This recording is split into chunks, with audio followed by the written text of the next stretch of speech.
Good morning, good people. It's April 20th, and within the octave of Easter, and we have this greeting, Christ is risen. Indeed, he is truly risen. Today, as we listen to the scriptures that have been given to us by the church, we have this wonderful story of the Emmaus journey. And it is a wonderful reflection of how perhaps we in our own lives struggle with our own faith and our own journey to believe more deeply, in Christ.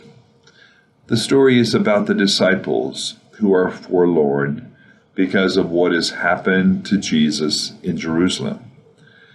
But as they head to Emmaus, the Lord comes and accompanies them, although not familiar with these disciples, and then begins to reflect the wonderful journey of how all of the prophets had foretold that Christ had to suffer.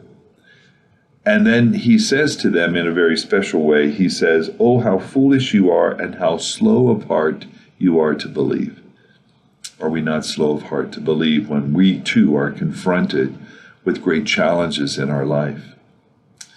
Today I'm reminded of the tragedy of the Columbine school shooting back in 1999. I was here in Denver, was called by the youth minister at St. Franciscan Parish to go to the hospital and meet the parents and some of the students who were wounded in that terrible shooting.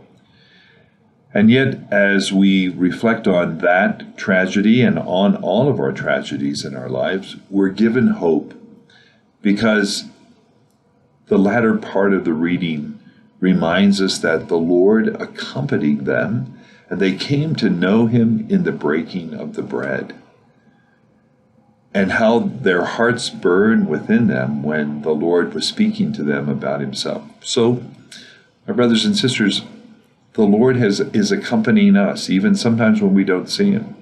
And he's also, wishing our hearts to burn as we receive his word, but above all, that we might know him especially in the breaking of the bread. On behalf of all of the friars, thank you for your generous support. Daily we are praying for you. We ask for your prayers for us and for our young men who are in formation as well. May this be a joyful time of Easter for you and for all your family. The Lord is risen. Indeed, he is truly risen.